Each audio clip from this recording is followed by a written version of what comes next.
Hi, I'm Kristen Amdahl and welcome back to my studio. In this video, I want to show you some tips and tricks for making a brand new project.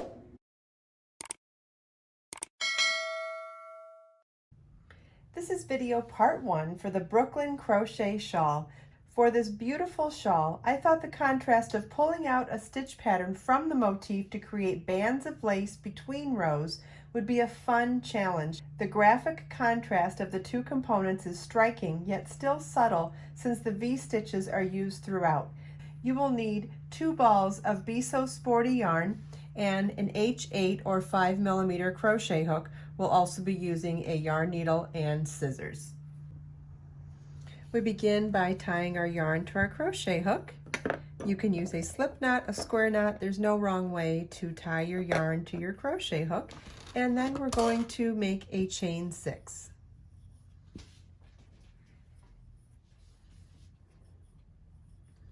And slip stitch to the 6th chain from your hook to form a ring. Chain 3, which counts as our first double crochet, and work 15 double crochets in the ring. I'll also be working around the tail at the same time. Double crochet is yarn over your hook, insert your hook in the ring, yarn over, pull up a loop, yarn over, pull through 2 loops on your hook, yarn over, pull through 2 loops on your hook. I'll do it one more time. So you want a total of 15 double crochets in the ring, plus the chain 3 that counts as a double crochet will give us a total of 16 double crochets at the end of round 1. At the end of round 1, we slip stitch to the top of the chain 3 at the beginning of the round to join, and this is what the end of round 1 should look like. Round 2 begins with a chain 5, which counts as a double crochet, chain 2, and double crochet in the same stitch, which is our first V-stitch. Chain 1, skip 1 stitch. In the next stitch, we'll work double crochet, chain 2, double crochet,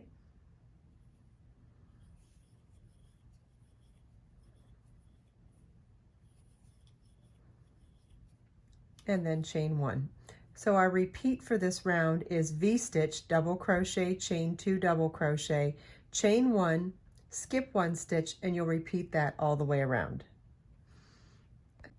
At the end of round 2, you want to slip stitch to the 3rd chain of the chain 5 at the beginning of the round to join. And it's that 3rd chain of the chain 5 that represents the top of the double crochet portion of it. And so at the end of round 2, you should have 8 V-stitches, and this is what the end of round 2 should look like. Round 3 begins with slip stitching into the first chain 2 space, chain 3, which counts as a double crochet. Then in that same chain 2 space, we're going to work double crochet, chain 2, and 2 double crochets. Chain 1, skip the next chain 1 space, skip those 2 double crochets. We're only going to be working in the chain 2 spaces of the V-stitches around. So our repeat for this round is 2 double crochet, chain 2, 2 double crochets in the next chain 2 space, and then chain 1.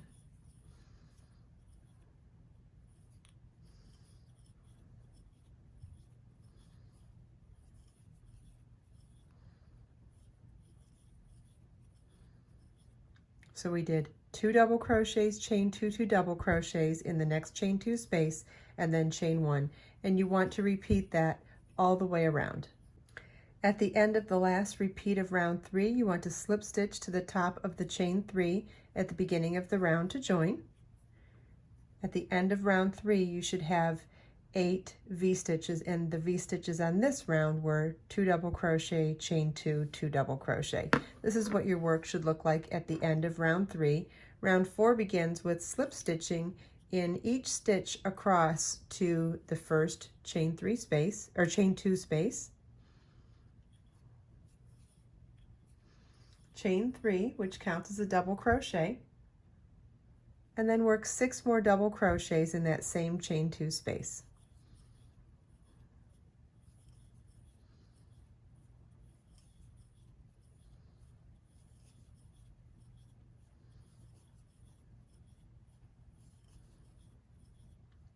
single crochet in the next chain 1 space, 7 double crochets in the next chain 2 space,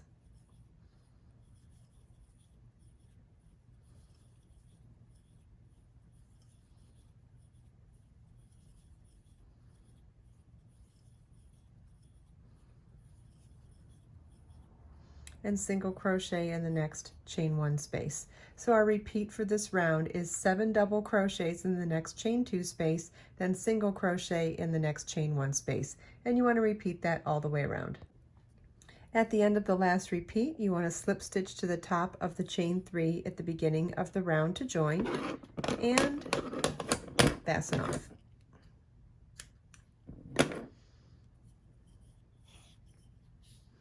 And that's what the end of your first motif should look like for the Brooklynne Crochet Shawl.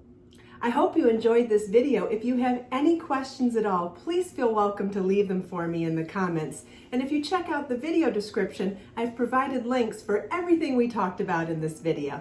Let us make time to create, share, and inspire today and every day. I'll see you in the next video.